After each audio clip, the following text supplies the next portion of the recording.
Hello नमस्कार जय हिंद साथियों। आपका स्वागत है गुरुकुलम कोचिंग इंस्टीट्यूट में। प्यारे बच्चों, आज हम बात करेंगे previous year question paper of Indian economy. जब आप बात करते हैं इंडियन इकोनॉमी की तो सबसे ज़्यादा रेलेवेंसी इस सब्जेक्ट की इसलिए भी होती है क्योंकि ये सब्जेक्ट हमारे पास किस तरह से है, करंट अफेयर से रिलेटेड रहता है।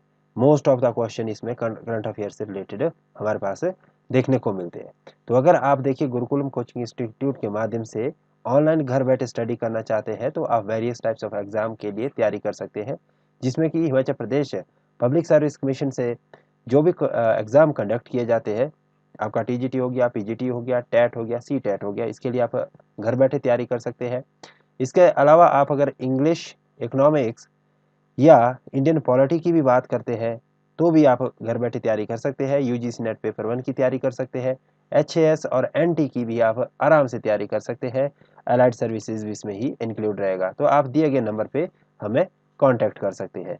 चलिए शुरुआत करते हैं आज के पहले क्वेश्चन से, जो प्रीवियस ईयर क्वेश्चन पेपर में इंडियन इकोनॉमी के यूपीएससी में पूछा गया था। That was when there is effect on economic activity of an specific country due to import and export, then such economy are called। अब यहाँ पर देखिए आप क्या बोला मैंने कि जब कोई इफेक्ट या प्रभाव किसी अर्थव्यवस्था पर किसी स्पेसिफिक एक्सपोर्ट और इंपोर्ट की वजह से पड़ता है तो उस स्थिति को क्या कहते हैं। क्या वो क्लोज्ड इकोनॉमी है या ओपन इकोनॉमी है या एग्रीकल्चर इकोनॉमी है या इंडस्ट्रियल इकोनॉमी है। अब आप देखिए, अगर मैं यहाँ पे बात कर रहा हूँ क्लोज्ड इकोनॉमी की, तो आप समझिए कि क्लोज्ड इकोनॉमी कैसी इकोनॉमी होती है जो कि जिसका एक्सपोर्ट और इंपोर्ट दूसरे देशों के साथ नहीं होता। ठीक है, क्लोज होती है, वो अपनी बाउंड्री में हाईली टैरिफ्ड रहती है। ठीक है, मतलब कि उसके साथ ट्रेड एंड कॉमर्स करना काफ़ी ज़्यादा हैवी रहता है। उसके ऊपर जैसे कस्टम ड्यूटी, टैक्सेशन वगैरह बहुत ज़्यादा यूज़ करती है क्लोज्ड इकोनॉमी। ठीक है, मतलब कि इन्होंने अपने द्वार दूसरे देशों के लिए आसानी से ओपन नहीं रखे होते। दूसरी ओपन इकोनॉमी होती है जिसके साथ ट्रेड रिलेशन बहुत अच्छे हो सकते हैं या आप फ्री ट्रेड भी कर सकते हैं। ठीक है, तो इस तरह से एग्रीकल्चर इकोनॉमी का मतलब कि जो एग्रीकल्चर बेस्ड है। इंडस्ट्रियल इकोनॉमी का मतलब जो इंडस्ट्री के बेस पे है, जहाँ पे इंफ्रास्ट्रक्चर्स या मैन्युफैक्चर्ड एक्टिविटी ज़्यादा होती है। एग्रीकल्चर में आपकी भी क्या होगी, जो अलाइड एक्टिविटीज़ है वो मोस्टली ज़्यादा रहेगी। अब आप इसका जो राइट आंसर देखेंगे तो राइट इसका आंसर रहेगा हमारे पास ओपन इकोनॉमी रहेगा। और ओपन इकोनॉमी कौन सी इकोनॉमी होती है, when there is a change in economic activity due to import and export, then such economy is called open economy। India enacted open economy in 1991। जब हमने LPG को भारत में launch किया तो हम देखते हैं कि भारत के पास एलपीजी यानी कि लिबरलाइजेशन, प्राइवेटाइजेशन और ग्लोबलाइजेशन के माध्यम से इकोनॉमी को ओपन किया गया। भारत के अर्थव्यवस्था के द्वार पूरे विश्व के लिए ओपन कर दिए गए। इसके बाद हम जब नेक्स्ट बात करते हैं तो हम नेक्स्ट इसमें देखते हैं दूसरा क्वेश्चन। दूसरे क्वेश्चन में हम यहाँ पे पाते हैं कि the world great depression happens in which year. बहुत आसान क्वेश्चन है कि जो वैश्विक ग्रेट डिप्रेशन आया था, ठीक है, महामंदी आई थी, वो कौन से साल आई थी, 1936, 1929 या 1928 या 1921। अब इसमें आप राइट आंसर को अब जब देखेंगे तो राइट आंसर आपका हो जाएगा इसका 1929। ठीक है, अब देखिए ये जो ग्रेट डिप्रेशन है ये 3 साल तक चला था और 1936 में जे.एम. केन्स, ठीक है, जो कि ग्रेटेस्ट इकोनॉमिक्स रहे हैं ग्रेट डिप्रेशन को अंडरस्टैंड करने में, एनालाइज करने में, और जिन्होंने अपनी थ्योरी दी, ठीक है, ग्रेट डिप्रेशन के टाइम, ठीक है, जनरल थ्योरी दी थी ऑन ग्लोबल क्राइसिस के ऊपर। तो उन्होंने कहा था कि all the economic activity are in the short run. ठीक है, उन्होंने शॉर्ट रन को प्रेफर किया और उन्होंने साथ साथ फुल एम्प्लॉयमेंट की जगह की कौन सा कॉन्सेप्ट दिया था, अंडर एम्प्लॉयमेंट में भी इकोनॉमी को डेवलप किया जा सकता है। ये इन्होंने कहा था कि भाई फुल एम्प्लॉयमेंट है इकोनॉमी का, ऑलवेज फिनोमिना नहीं हो सकता, अंडर एम्प्लॉयमेंट में भी इकोनॉमी ग्रो कर सकती है। तो ये हमारे पास क्वेश्चन नंबर 2 का राइट आंसर था। और इसमें एक्सप्लेनेशन के लिए जो नीचे दिया गया वो आप खुद पढ़ लीजिएगा, बाकी इसमें इतना इंपॉर्टेंट पार्ट नहीं है। क्वेश्चन नंबर 3 है जो consider the following statement. The governor of the reserve bank of India RBI is appointed by the central government, ठीक है, पहली स्टेटमेंट है, ये स्टेटमेंट बेस्ड क्वेश्चन है। फिर दूसरी स्टेटमेंट है, certain provision in the constitutions of India give the central government the right to issue directions to the RBI in public interest. ठीक है, दो तरह की स्टेटमेंट। तीसरी तरह की स्टेटमेंट बोलता है कि जो governor of RBI draws his power from the RBI act.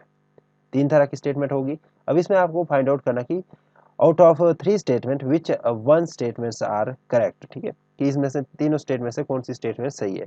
The जो अभी देखिए पहली स्टेटमेंट क्या होती है, governor of the reserve bank of India is appointed by the central government, कि भाई सेंट्रल गवर्नमेंट आरबीआई के गवर्नर को अपॉइंट करती है।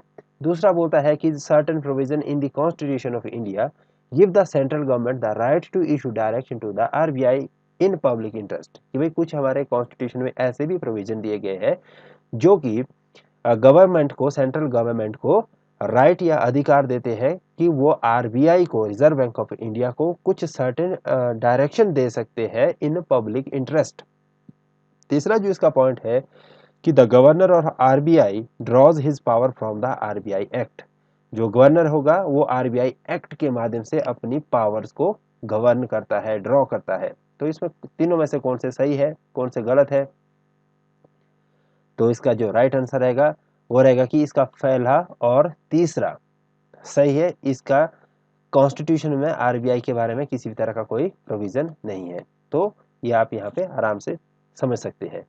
और इसका अगर आप देखेंगे तो इसकी एक्सप्लेनेशन की स्टेटमेंट वन इसलिए करेक्ट है क्योंकि जो deputy governor are appointed by the RBI governor and deputy governor, ठीक है, दोनों इनको सेंट्रल गवर्नमेंट अपॉइंट करती है। दूसरा स्टेटमेंट इनकरेक्ट है क्योंकि RBI act is mentioned under 1934. The central government may from time to time give such direction to the bank as it may after consultation with the governor of the bank consider necessary in the public interest। ठीक है, पर ये constitution में नहीं है, इसका अपना ही एक अलग एक्ट बनाया गया है, that is RBI act 1934। And third statement also correct because RBI act 1934 governor and in his absence the deputy governor nominated by him in this behalf shall also have power to general superintendence and directions of the affairs and the businesses of the bank and may exercise all powers and do all acts and things which may be exercised or done by the bank। ठीक है, तो ये पहली और तीसरी statement आपकी सही थी इसमें। नेक्स्ट क्वेश्चन है question number 4, the reference to urban cooperative banks in India consider the following statement, कि भाई हमें कुछ रेफरेंस, फॉलोइंग जो हमारे पास यहाँ 3 स्टेटमेंट्स दी गई है, इसके रेफरेंस में हमने अर्बन कोऑपरेटिव बैंक के माध्यम से अंडरस्टैंड करना कि क्या ये सही है या गलत है। They are supervised and regulated by the local boards set up by the state government, कि जो अर्बन कोऑपरेटिव बैंक्स है ये लोकल बोर्ड्स के द्वारा रेगुलेट किए जाते हैं जो कि स्टेट गवर्नमेंट के डायरेक्शन पे चलते हैं। They can issue equity share and preferences share, कि वो इक्विटी शेयर और प्रेफरेंसेस शेयर को भी इशू कर सकते हैं। तीसरा है they were brought under the preview of the banking regulation act 1949 through an amendment in 1966, यानी कि वो बैंकिंग रेगुलेशन एक्ट 1949 के अंडर लाए गए हैं, किसके माध्यम से, जो हमारा 1966 का अमेंडमेंट है। तो इसको भी आप देखिए क्वेश्चन को कितना आसान है या टफ है आपके लिए, बट यहाँ इसका जो राइट आंसर है वो रहेगा कि statement 2 and 3 is right in reference the urban cooperative bank. पहली स्टेटमेंट इसमें गलत है। Clear? The recent banking regulation amendment act 2020 enable the RBI to get all the powers including those exclusively with the registrars of cooperative societies however, ठीक है, क्योंकि इसमें देखिए cooperative society exclude की गई है, so power of registrars continue to be with him but the power of RBI override those of registrar. So UCB, urban cooperative banks are permitted to raise equity, share capital, preference shares and debt instrument। ये statement दूसरी थी जो सही है। तीसरा कि जो cooperative bank है वो अमेंडमेंट एक्ट 1966 के द्वारा ड्यूलिटी ऑफ कंट्रोल स्टार्ट किया गया था and registrar of the cooperative society और central registrar of cooperative society and reserve bank of India, ये सारी चीजें इसमें 1966 अमेंडमेंट एक्ट के माध्यम से इंसर्ट की गई। क्वेश्चन नंबर 5 क्या बोलता है कि Indian government bond yields are influenced by which of the following, जो भारतीय सरकार की, ठीक है, बॉन्ड की यील्ड है वो किसके द्वारा इन्फ्लुएंस रहती है। पहला इसमें पॉइंट है आपका कि action of the United State federal reserve, दूसरा है इसमें action of the reserve bank of India, तीसरा रहेगा आपके पास inflation and short term interest rate. So right answer of this question my dear friends is both all 1, 2 and 3, right? And about this, the bond yields in India are affected by, there are a number of economic factors that impact treasury yields such as interest rate, inflations and economic growth. Major factor affecting the yields are the monetary policy of the Reserve Bank of India, especially the course of interest rate, fiscal position of the government, global market economy and the inflation. These are the core part. उसके बाद next हम देखेंगे अगर question number 6, so it talks about the foreign currency convertible bonds, foreign institutional investment with certain condition, global depository receipt, non resident external deposit. अब ये क्या होता है, विच of the above can be included in foreign direct investment, यानी कि जो ये 4 statement दी गई है हमारे पास, ये एफडीआई से संबंधित है या नहीं है। तो my dear student, right answer of this question is 1, 2 and 3 is related or can be included in the foreign direct investment, but non-resident external deposit is not the part of FDI. Clear? So next question is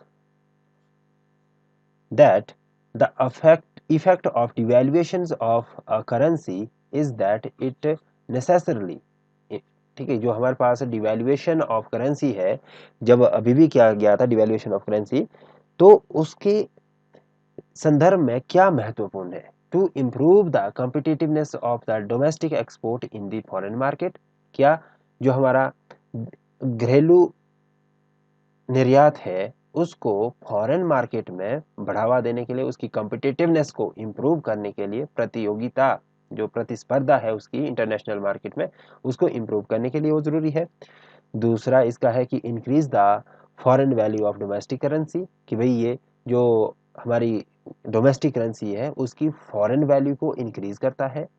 तीसरा कहता है कि improve the trade balance, यानी कि जो हमारे पास, ठीक है, व्यापार संतुलन है उसको इम्प्रूव करता है। तो इसका my dear student right answer क्या रहेगा, आपका राइट आंसर रहेगा इसका only 1 is correct but 2 are not correct. ठीक है, फर्स्ट क्या होता है कि improve the competitiveness of the domestic export in the foreign market, बस यही राइट है। Increase the foreign value of the domestic currency, ये नहीं होगा, डिवैल्यूएशन से कैसे पॉसिबल हो पाएगा। और इम्प्रूव द ट्रेड बैलेंस भी इम्पॉसिबल है इम्प्रूव करना, क्योंकि a key effect of devaluation is that it makes the domestic currency cheaper जब relatively to the other currency। हमने जब 1991 में किया था तो उस time devaluation of the currency क्या था, तो हमारी क्या जो करेंसी है वो फॉरेन मार्केट में कम वैल्यूएबल हो गई थी। There are 2 implication of the devaluation। First क्या है इसकी कि it makes the countries export relatively less expensive for foreigners.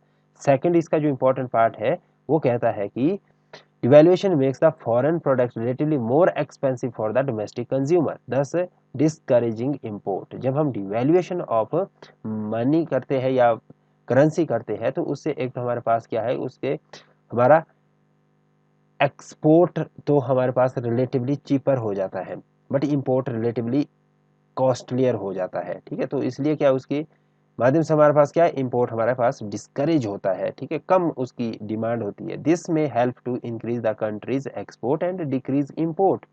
ठीक है, कि भाई इंपोर्ट कम होगा एक्सपोर्ट ज्यादा होगा, and may therefore help to reduce the current account deficit. Current account deficit को ये इंप्रूव करने के लिए महत्वपूर्ण है। क्वेश्चन नंबर 8 है which one of the following affect the creations of black money in India has been the main cause of worry to the government of India. कि निम्नलिखित में जो इफेक्ट्स है वो ब्लैक मनी के संदर्भ में कितने महत्वपूर्ण है, जो कि भारत सरकार के लिए एक चिंता का कारण बना हुआ है। पहला पॉइंट इसमें diversion of resources to the purchase of real estates and investment in luxury houses. ठीक है, जो हमारे रिसोर्सेज है उसका डाइवर्जन किया जा रहा है रियल इस्टेट और लग्जरी हाउसिंग के पर्पज से। ठीक है, दूसरा इन्वेस्टमेंट इन अनप्रोडक्टिव एक्टिविटीज, जो हमारे पास निवेश है वो अनप्रोडक्टिव एक्टिविटी में ज्यादा हो रहा है, purchase of precious stone, jewellery, gold etcetera. तीसरा इसका है large donations of political parties. ठीक है, जो पॉलिटिकल पार्टीज के लिए बहुत बड़ी मात्रा में डोनेट किया जाता है, एंड ग्रोथ ऑफ रीजनलिज्म, जो कि क्षेत्रवाद को भी बढ़ावा दे रहा है। लास्ट ऑप्शन है loss of revenue to the state exchequers due to tax evasion. ठीक है, तो इसका राइट आंसर क्या हो रहेगा प्यारे बच्चों? इसका राइट आंसर रहेगा the loss of revenue to the state exchequer due to the tax evasion.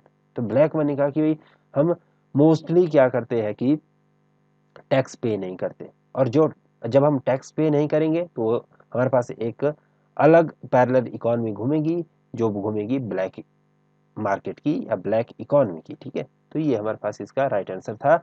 Black money eats up the parts of taxes and thus the government's deficit increase. This is the main cause for black money.